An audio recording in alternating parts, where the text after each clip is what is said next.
Today, I'm trying my hand at historical makeup. Skipping past lead-tainted foundation and belladonna eyeshadow, I landed on face powder made from iris root. You know, something that isn't going to make my face melt off my skull. For this, you'll need iris root and that's it. First, I checked the roots for any foulness. The roots, when they are healthy, are very firm, so I discarded any squishy bits. Then I scrubbed off any dirt that was left on them with a brush and clear water. Now peel the iris root. It is quite tough, kind of like peeling ginger root, but more so. Watch your fingers. And watch your fingers even more when you're grating the root. You can already see how white the root is. Sadly, this face powder does not come in a range of colors.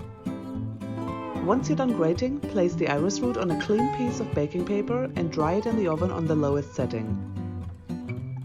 On my oven, the lowest setting is 50 degrees Celsius or 120 degrees Fahrenheit, but if you can go lower, do.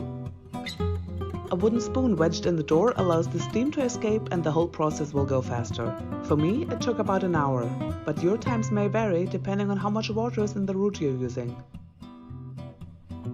When it's really completely dry, take it out the oven and grind as fine as you can in a mortar and pestle. I read people use coffee grinders for this, but I don't own one of those, so I can't say whether that's a good idea.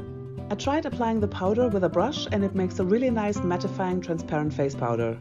If you plan on making your own face powder, do your own reading. Make sure you don't have any allergies or sensitive skin. Your health is the most important, so don't stick anything on your face if you aren't sure it'll end well.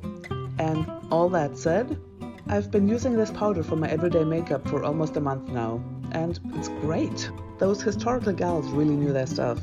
Thanks so much for watching. If you enjoyed this video, why not subscribe?